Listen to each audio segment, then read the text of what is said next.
We all talk about Bitcoin as decentralization, freedom, money that no one controls. We believe in Satoshi, in the idea that code is law. But what if I told you that at the most critical moment in Bitcoin's history, when its very survival hung by a thread, someone stepped in with money and influence that no one expected? Someone dark, someone powerful. Jeffrey Epstein, human trafficker, financier with a shadowy past, and a man who died mysteriously in a jail cell.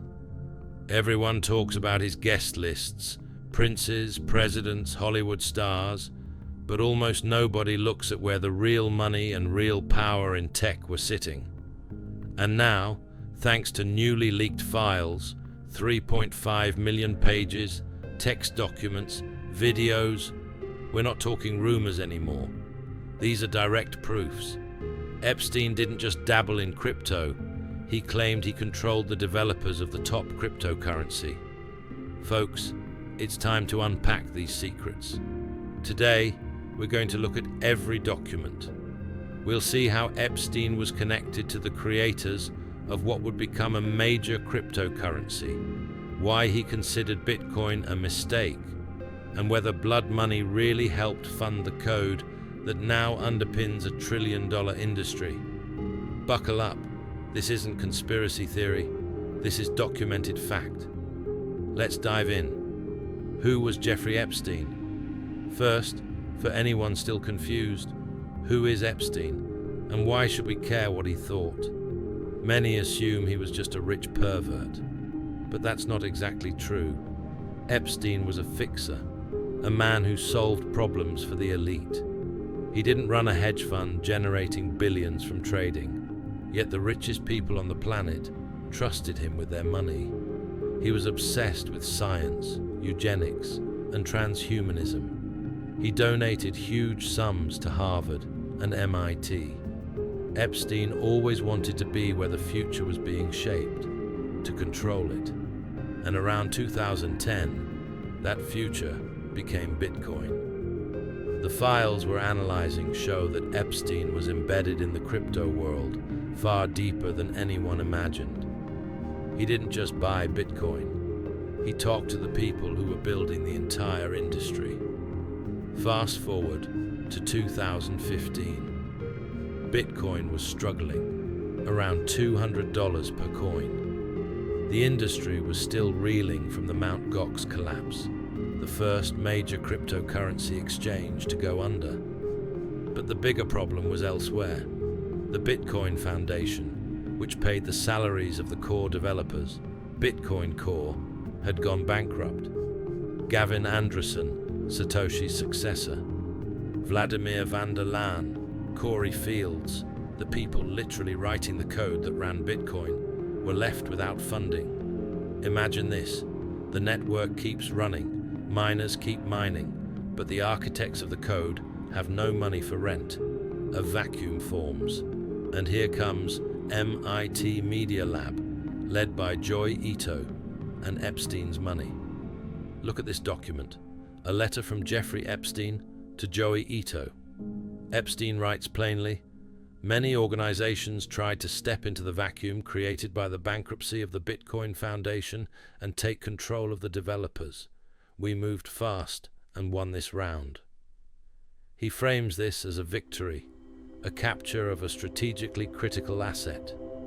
He even lists names: Gavin Andresen, Vladimir van der Laan, Corey Fields, calling them key developers and expressing pride that they're now under the wing of MIT's digital currency initiative. And here's where the conspiracy angles start to appear. Epstein wasn't just a wealthy benefactor. Who really benefits when elite developers fall under the influence of someone like Epstein? Could this have been an intelligence play? Could US, British, Israeli, or even Russian spy networks have seen Bitcoin as a tool for global financial leverage? Epstein had the money, the access, and the secrecy to make it happen. Think about it. Control over Bitcoin in its earliest days means influence over $1 trillion system today. And Epstein, with his connections, might not have been acting alone or purely in his own interest. What does this mean?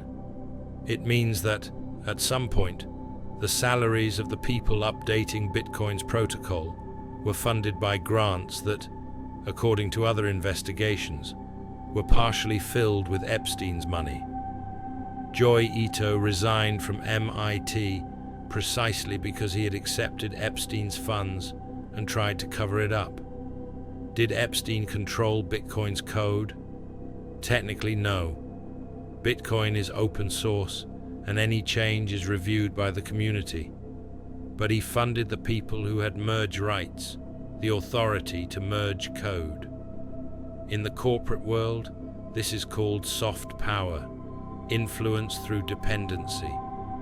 You don't touch the code directly, but you control the lifeblood of the system. Epstein and the creator of Tether. Now let's move further. Who was Epstein's guide into the crypto world? The files reveal a name that many people know, Brock Pierce, co-founder of Tether, a figure behind EOS, former actor, and one of the most influential early crypto personalities. According to the published correspondence, Pierce and Epstein were in active contact from 2011 to 2018. In 2018, Epstein writes on WhatsApp, "Pierce taught me everything about cryptocurrency. It blows our minds. The very person who gave the world USDT, the foundation of crypto liquidity, was Epstein's personal crypto advisor.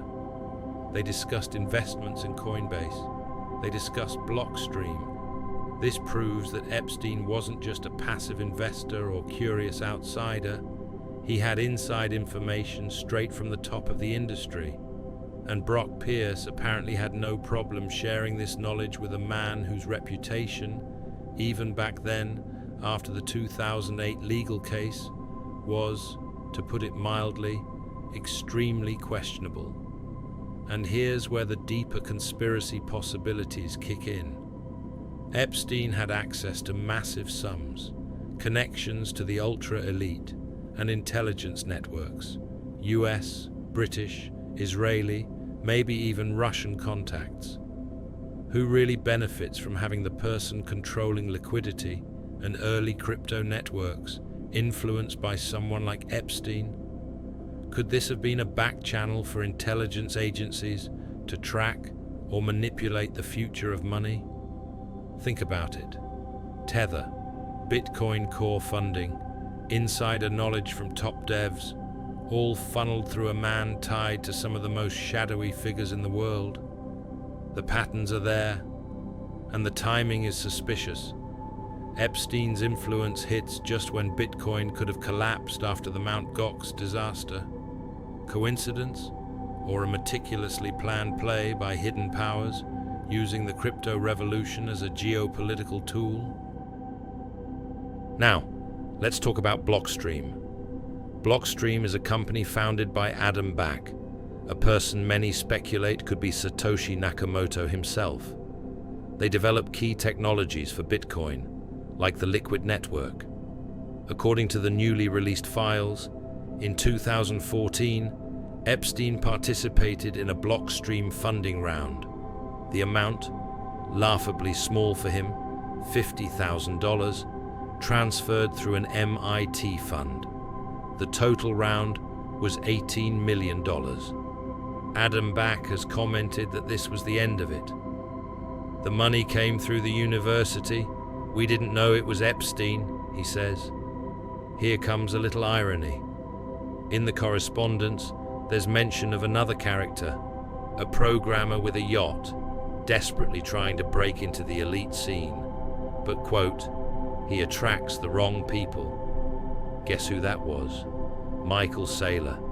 Yes, the current Bitcoin evangelist and CEO of MicroStrategy.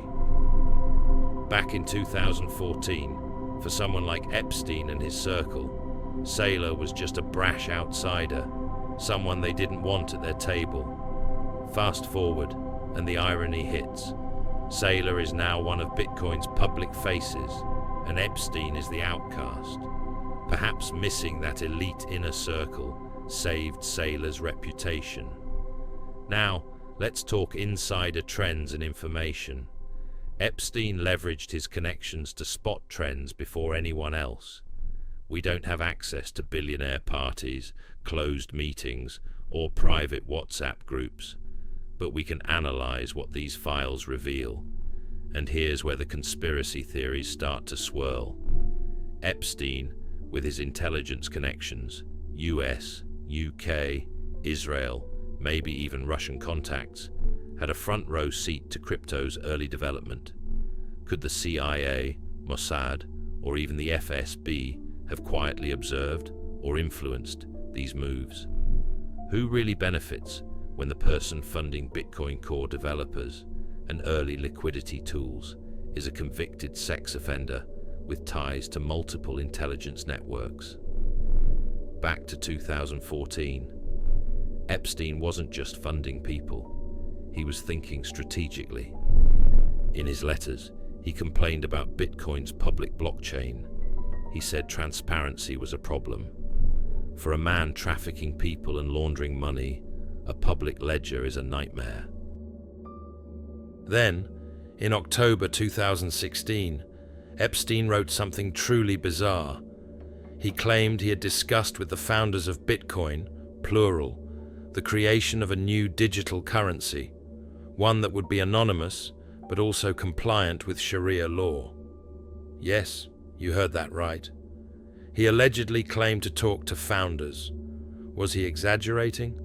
Almost certainly. But it shows how Epstein viewed crypto, not as a hobby, but as a tool for influence. A private, untraceable currency, perfect for dark money. And in the shadows, one can't help but wonder, were intelligence agencies aware? Could this have been an experiment in controlling or surveilling financial flows while remaining hidden from regulators? Think about it. Epstein's influence touches Bitcoin core devs, funding channels, insider knowledge from people like Brock Pierce, and even attempts at alternative crypto for dark money. US, UK, Israel, Russia, everyone has a potential stake. And all of this happened right when Bitcoin was fragile, post Mt. Gox crash. Coincidence? Or carefully orchestrated? So what about the idea itself? Epstein wanted to create his own Bitcoin, a version that was controlled, yet anonymous for his circle. Kyung Ju, head of crypto analytics at CryptoCon, nailed it. Epstein knew about Bitcoin early, but he wasn't a holder. He didn't buy into the ideology. In 2017, he literally asked himself, "Should I buy?" And his own answer, no. He was the classic representative of the old fiat system. He wanted to use the technology, but he hated its essence: freedom, transparency, decentralization. So what do we actually know? Did Epstein try to get his fingers into Bitcoin? Yes. Did he pay developers through middlemen like MIT? Yes, the documents prove it. Does this mean Bitcoin is compromised? Absolutely not. Epstein's story is actually Bitcoin's greatest stress test. The dirtiest financier in the world, with his MIT connections, money, and influence, couldn't bend the protocol to his will. He couldn't make Bitcoin private for the elite. He couldn't sneak in back doors. Developers like Gavin Andresen, Vladimir van der Laan, and Corey Fields continued to write open-source code, scrutinized by thousands of eyes. Epstein thought he'd won the round just by throwing money, but he didn't understand decentralization. In Bitcoin, you can't buy authority. You can buy miners, you can buy coins, you can even pay a programmer. But if the node community doesn't approve your code, you fail. Epstein is dead. His empire is gone. Bitcoin? It lives on, unbothered by pedophile intrigues or elite schemes. Here's the kicker. The Epstein files don't show Bitcoin's weakness. They show its strength. It's a reminder that smart money and elites are not always geniuses. Often, they're just people with big wallets and dirty secrets trying to ride a wave they can't control. So, what do you think? Drop your thoughts in the comments. Smash that like button if you want more deep dives like this. And don't forget to subscribe. We're not just drawing charts here. We're digging where it really counts.